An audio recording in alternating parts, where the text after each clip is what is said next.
Oke guys, Assalamualaikum warahmatullahi wabarakatuh. Balik lagi di channel IQ Saham. Salam cuan buat kita semua.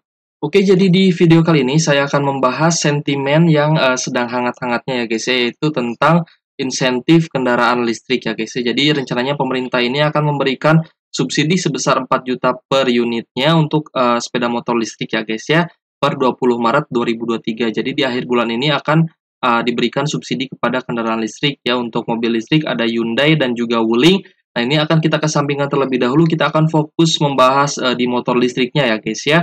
Untuk motor listrik ada Gesit, ada Volta, dan juga ada Sliss ya. Untuk Sliss ini kita sudah tahu ya, pasti kode emitennya adalah SLIS ya guys ya. Nah, untuk Sliss ini ya akan kita bahas nanti ya dengan kode saham SLIS. Untuk TBS Goto itu dengan merek Elektrum, nanti kita akan kesampingkan terlebih dahulu ya. Dan juga untuk PT Indika kita belum akan membahasnya ya guys ya, untuk Indika ini dengan merek Alpha One.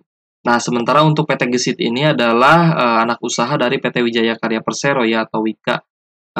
Jadi kode emitennya tetap Wika ya. Lalu ada NFC ya, PT NFC Indonesia dengan merek Volta. Nah, ini pun adalah kolaborasi ya dengan perusahaan PT Volta Indonesia ya. Akan tetapi di Bursa Efek Indonesia ini masuk ke NFCX ya, PT NFC Indonesia dengan kode NFCX. Nah, kita akan bahas terlebih dahulu ya untuk Sliss. Untuk Sliss untuk harga saat ini berada di level 200 ya, dia berada di atas MA20-nya, dan juga untuk 2 hari terakhir memang ada volume pembelian yang cukup besar ya di sini, yang cukup tinggi. Akan tetapi belum mampu menembus MA50-nya ya, di sini masih sideways aja ya guys ya. Masih berusaha untuk menembus MA50 ya, dan berada di atas MA20. Jadi untuk harga saat ini sebenarnya bisa buy on breakout MA20 ya guys ya. Jika kita lihat di sini untuk support terdekatnya ada di 162 dan untuk support kuatnya ada di 142. Jadi untuk Sliss ini bisa kita buy on breakout MA20 untuk yang punya di harga atas ya, alias nyangkut ya 282 atau mungkin di ratusan, bisa melakukan average down secara perlahan ya guys ya untuk Sliss ini ya, karena upside-nya ini sangat tinggi ya guys ya untuk Sliss ini. Jadi diharapkan dengan adanya sentimen kendaraan motor listrik dapat meningkatkan harga emiten dari Sliss ini ya. Bisalah naik misalkan ke resist ya di 488 atau 490 ya guys ya.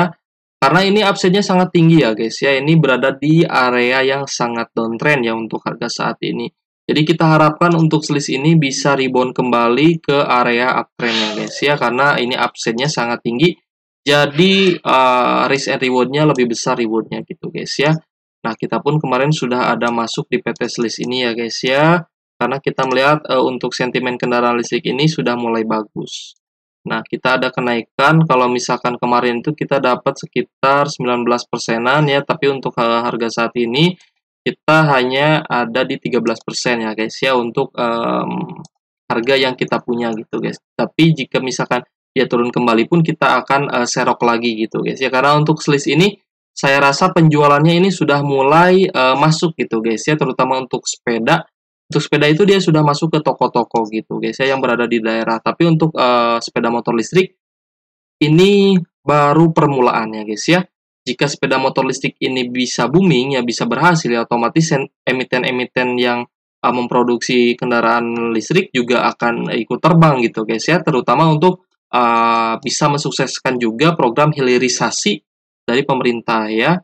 Dan juga akan menaikkan emiten-emiten nikel guys ya, karena itu adalah bahan baku pembuatan baterai listrik ya guys ya. Kita akan lanjut ke saham yang selanjutnya, ada PT Wika ya, Wijaya Karya, dengan anak usahanya yaitu PT Gesit ya guys ya, memproduksi kendaraan listrik bermerek Gesit ya. Untuk Wika ini untuk harga saat ini memang dia berada di fase downtrend, berada di bawah MA20 dan MA50.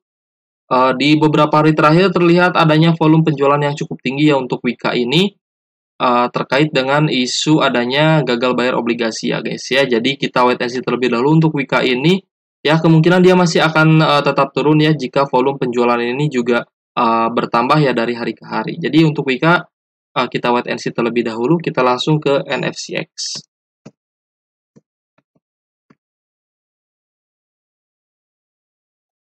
Untuk NFCX ya yang berkolaborasi dengan PT Volta. Untuk harganya saat ini memang dia berada di area MA20 dan MA50 ya. Ini masih mencoba untuk breakout MA50-nya. Jadi untuk harga saat ini saya sarankan sih untuk wait and see terlebih dahulu ya untuk NFCX. Kita menunggu di area supportnya ya. Mungkin bisa di 6.500 atau 6.100 ya guys ya. Untuk NFCX ya, meskipun sedang berada di fase downtrend-nya, ya akan tetapi saya lebih memilih untuk wait and see terlebih dahulu.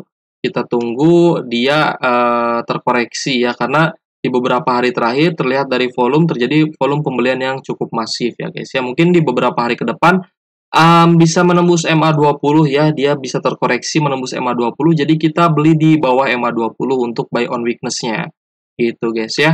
Nah, untuk keputusan jual beli itu tetap berada di tangan kalian ya guys ya. Silahkan analisa kembali mengenai fundamental perusahaannya dan fundamental emitennya ya dari PBV ataupun dari EPS ya, silahkan kalian analisa kembali ya guys ya. Karena itu pun akan membantu kalian dalam mengambil keputusan untuk membeli suatu emiten ya guys ya. Jika video ini bermanfaat, silahkan tekan tombol subscribe dan nyalakan lonceng notifikasi agar kalian tidak ketinggalan info menarik lainnya dari channel IQ Saham. Oke guys, see you on the next video. Wassalamualaikum warahmatullahi wabarakatuh.